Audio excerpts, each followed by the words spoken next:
The wind rolled over the prairie like a restless sea, whispering through the dry grass that stretched beyond the horizon. The last gold light of evening bled across the sky, touching the weathered boards of the ranch house with a fading glow. Inside, Clara May stood with her hands clasped in front of her, her heart drumming against her ribs like it was trying to escape. She had never felt smaller than she did in that wide, echoing kitchen, a stranger in a stranger's home, the walls smelling faintly of pine, tobacco, and loneliness. Her journey from St. Louis had been long and cruel. The train ride rattled her bones and her courage, and the faces of the passengers had told her what she already knew, that a woman who had to write letters to find a husband must have nothing left to lose. Each mile of track that rolled behind her was another nail in the coffin of her old life, one she'd buried long ago, though sometimes it still clawed its way back in her dreams. When the door creaked open and the tall figure of the rancher filled the frame, her breath caught in her throat.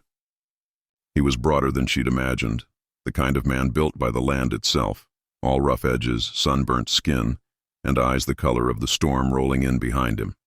He hesitated for a heartbeat before stepping inside, removing his hat with a quiet nod. "You made it," he said, his voice low and warm, as though afraid to break the silence of the room. Clara nodded once, clutching her shawl tighter around her shoulders. "Train ran late. Didn't think I'd see another mile of track." Wyatt Callahan studied her for a moment, the flicker of lamplight catching in his gray eyes. "Long road from Missouri to here. I was starting to think you changed your mind." She glanced down, unable to meet his gaze. "I thought about it, but I made a promise." "Guess we both did," he murmured, setting his hat on a hook by the door. "Supper's still warm. I can cook decent enough for company." That almost made her smile. Almost. "I'll be the judge of that." He chuckled softly, the sound rumbling through the air like distant thunder. "Fair enough, ma'am." The table was already set. Simple stew, cornbread, a jar of fresh milk. She could tell he'd tried to make the place feel less empty, maybe even welcoming. There were fresh wildflowers in a chipped mason jar on the table. It was a small thing, but it struck her deep, that a man like him had thought to pick flowers for a woman he didn't know.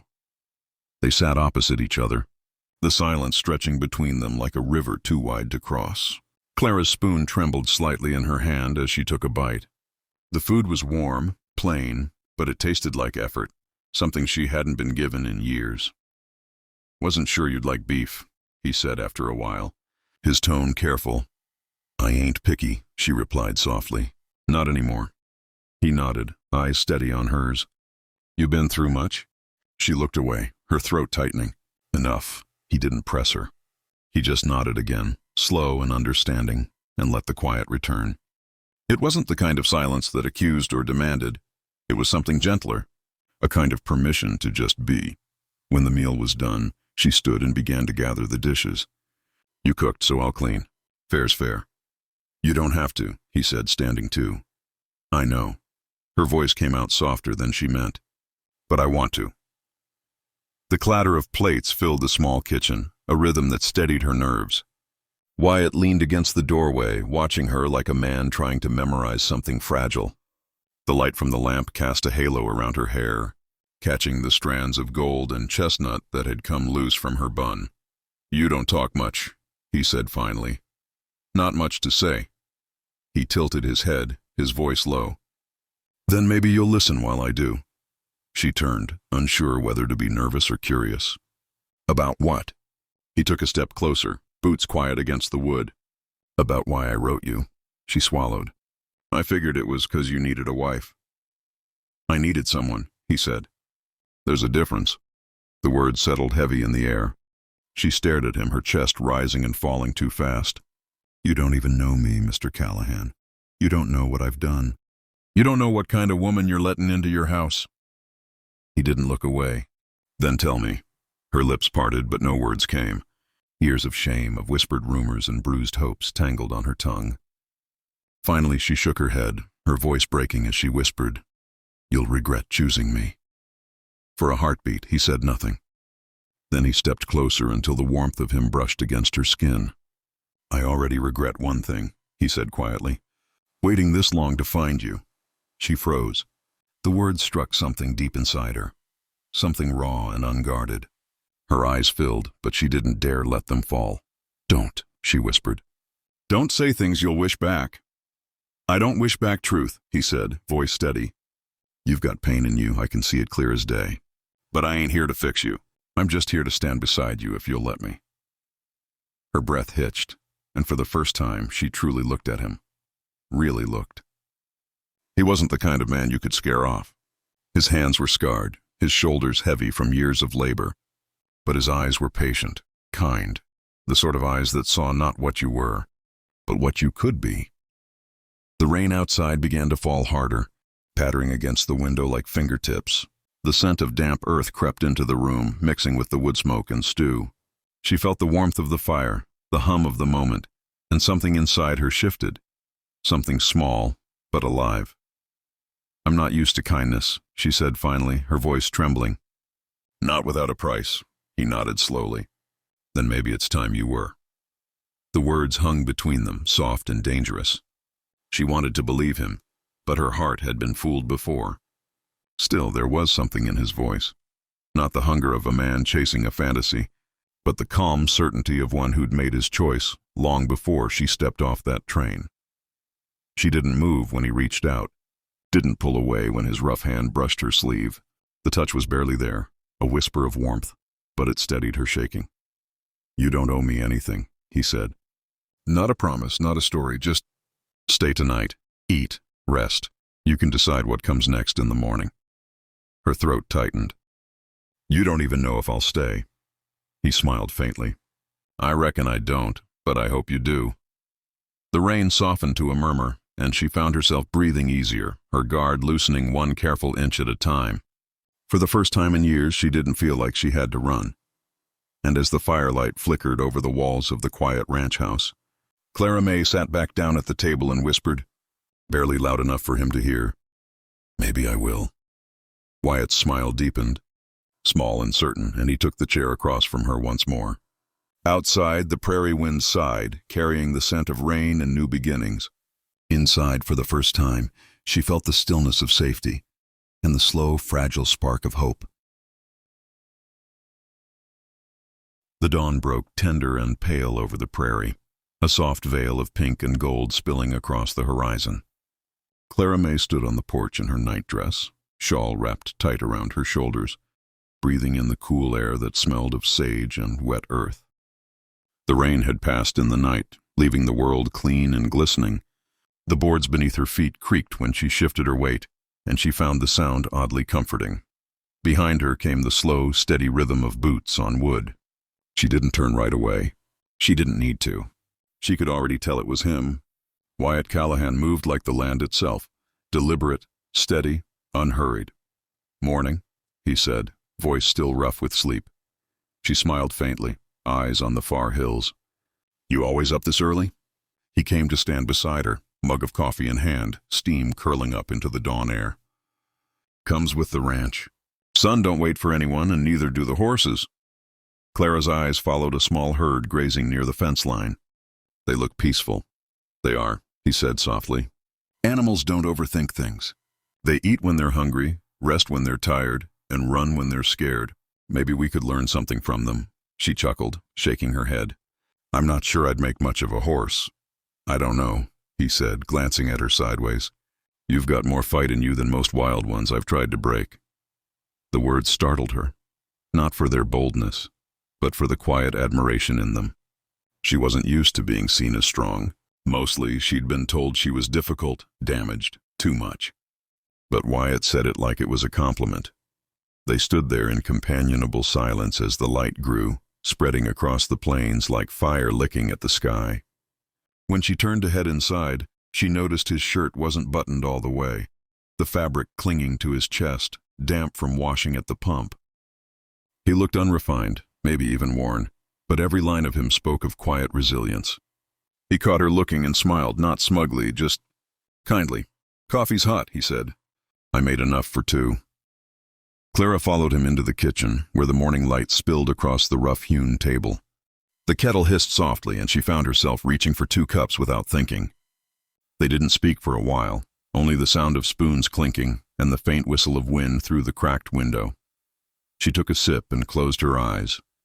This is better than anything I had back home.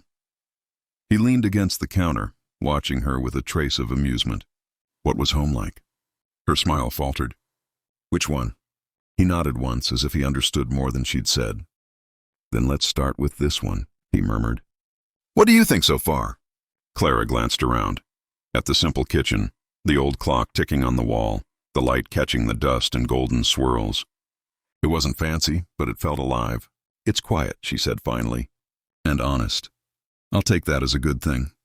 It is, she admitted. I think I needed quiet. I just didn't know it.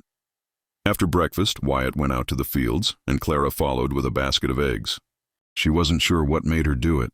Maybe it was the way he'd looked back once before leaving, half hopeful, half cautious. She didn't want to be the woman who hid inside and let the world move without her. The air was cool, the grass damp under her shoes.